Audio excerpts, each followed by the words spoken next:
How are you doing, everybody? It's Tuesday, it's the 16th of November 2010, and it's in the early afternoon. It's very dark outside. It looks like it's going to have a bit of a bad spell of weather. Anyway, I just want to talk about a couple of brief things if I can. I want to very briefly touch on this ongoing saga with Ireland and the money. From the EU money that Europe is trying to basically, they claim foist on Ireland. And none of us know exactly 100% the ramifications and what's in detail going on. But the background is very straightforward. What happened was Matthew Elderfield several weeks ago probably several months ago, he's our financial regulator appointed directly from Europe. He's an Englishman, he's got nothing to do with the Irish or anything like that. He's paid by the Irish state, but he's appointed. Although they claim he represents the Irish state. No, he's got nothing to do with the Irish state. He was appointed by Brussels. He was accepted by Brussels, and he's an independent person. And he reports back. One of the major people he reports back to is this Olli Rehn fella who appeared last week, the financial commissioner for Europe. And he reported back to him and told him on the true state of the Irish banking system, and they were appalled.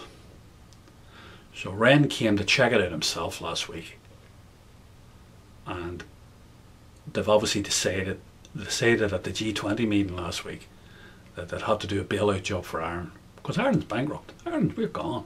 We've know nothing. We've nothing left. Imagine a sovereign independent country cannot go to the bond market anymore. I mean, you couldn't make this up. You couldn't make this sort of stuff up. Anyway, as I say, we don't know what the outcome is going to be over the next 24, 36 hours. But as sure as shooting, you know what's going to happen. They're going to take the money because they want the money badly. They need the money. They can't go back to the bond market. They've nowhere else to get the money. The only way they could get the money is to get it from some companies. Or some countries, sorry, and they're not going to get it that way. So this stabilisation fund that the EU claim they've set up, I don't know whether or not it's real or what it is, but it doesn't matter. They're going to give them the money, and the Irish will be delighted to accept it. And I'd say that'll but the cost will be colossal for Ireland in real terms, in social and political and human terms. It's going to be colossal for Ireland because there'll be all sorts of attachments go along with it and everything. You can imagine. We'll discuss it later because it's a major thing, and you have to wait for it to fall out. I can't speculate. You can go on speculating about it every day, if that and but and all right. You know, it's the old story. If your granny had testicles, she'd be your granda. You know, you could go on speculating like forever. So anyway, that's the story. I want to talk about it because I opened this little video on the notion of accountability. And how this all came about was I was getting a bus into town the other morning. And I was up at a bus stop on the front of the road, and what happened was I ran across this man standing beside me, and I've seen him before. He lives about a mile away from me, maybe a half a mile, and we got talking, and he was telling me that he's a senior technician out at Dublin Airport, and what they do is he services aircraft engines and the aircraft themselves, but he does the engines. So anyway. He was saying we were talking about the whole situation and how dire the situation for Ireland was and everything else, and he was saying he couldn't understand a lot of what went on because he said when he does a job up servicing the engines, he has to sign off on every job, and he has to put a seal. He has a seal, and he has to put a seal and sign off with a seal on every single job that he does. So he is like, say for instance, 2 months later, the plane falls out of the sky and they find out it's a result of the part that he was working on. It's down to him. It's not down to somebody else, it's down to him. So like there's a whole order, there's a whole set of accountability, a structure of accountability built into the job that he does.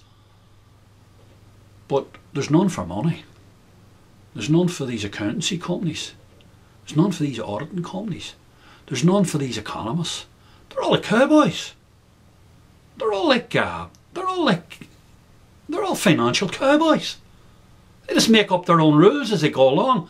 It's like soccer, you know, like football or whatever. I don't know. What would you just make up their own rules as they go along? The whole world's up the left.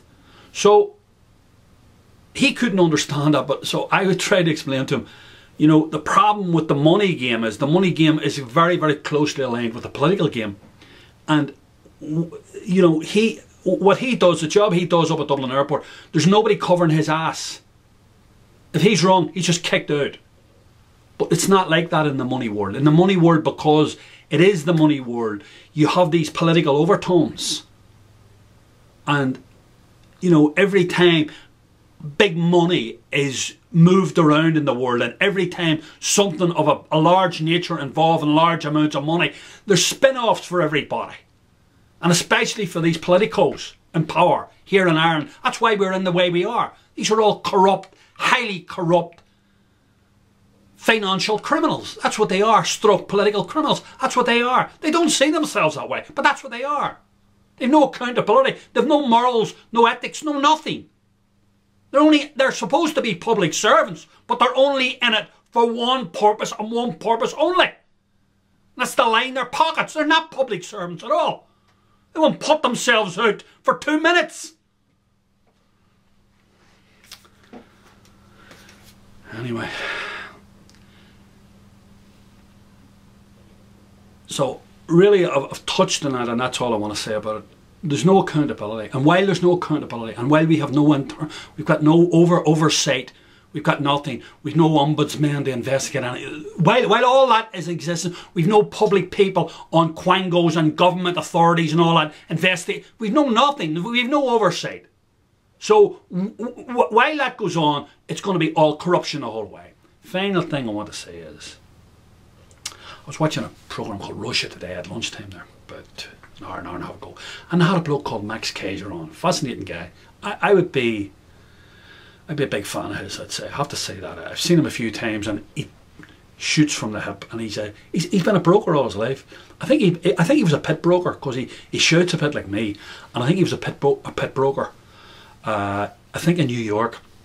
They have a couple of pits in New York. I think he was in a couple of them for a while, and he knows all the angles. He knows all the moves, the market manipulation, the whole business. He knows all about it, right? And he knows all about financial terrorism and everything else. But he was on about locking up Shawnee Fitzpatrick and locking up this drum fella out of Anglo-Irish Bank, and locking up the senior bankers, the CEOs of the various banks in Ireland, and locking them up, and then worrying about getting the evidence to press ahead with whatever was going to be done, right? So anyway, it doesn't really matter. I just want to go back to what I've been saying for 2.5 years. There will be a patsy found for Anglo-Irish Bank. I think it's his man Drum. I'm convinced of it. He's a man's going to do the time. They're going to get him out of America because he's not an American citizen. They'll be able to extradite him back out of America, and they'll fit him up with a load of charges. But Shawnee Fitzpatrick is not going to jail. Not while this crowd are in power, and probably not anyway. Shawnee Fitzpatrick is a powerful individual. He goes around and behaves like he's a muppet, like he's a Bertie Ahern type person. Please believe me, this man is far from that.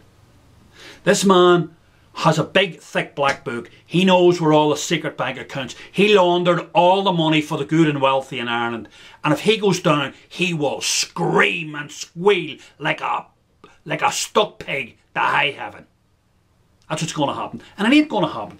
And I'll give you an example. It ain't going to happen in immediate while this crowd are in power. And I'll give you an example, because I did mention it about 2.25 years ago, but I'll go back and revisit it. See that man there? See that man there? That man there's name is Fintan Drury. And his best friend is that man there. And that man there rules our country. So that man there, his best friend is that man there. So Brian Cowan, who's the leader of our country, the leader of Fianna Fáil, our Taoiseach, his best friend is Fintan Drury. And Fintan Drury's best other friend is none other than that man there, Shawnee Fitzpatrick. Disgraced ex-chairman and ex-CEO of Anglo-Irish Bank. So nothing's going to happen to Sean Fitzpatrick. Nothing is going to happen. Nothing is going to happen. I've told you about these Fianna Fáilers and this crew that run our country.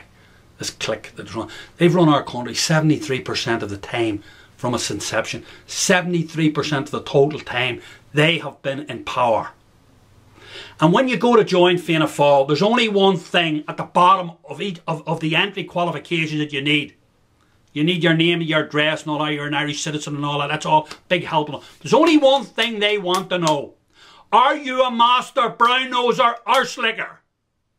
And if you tick the box, bingo, you're in. And if you can't tick the box and you say, I don't really think I'm very good at that, there's no problem. They've special FOSS courses for that. Evening courses that you do. And they'll give you a stipend to go and do them. Because you've got to be a master or slicker, a master brown noser to be in any power position in this country. That's what has us the way we are today. That's what has us, our little country, in 2010, running around with begging bowls around the world. On the deck, bankrupt. We'll talk more.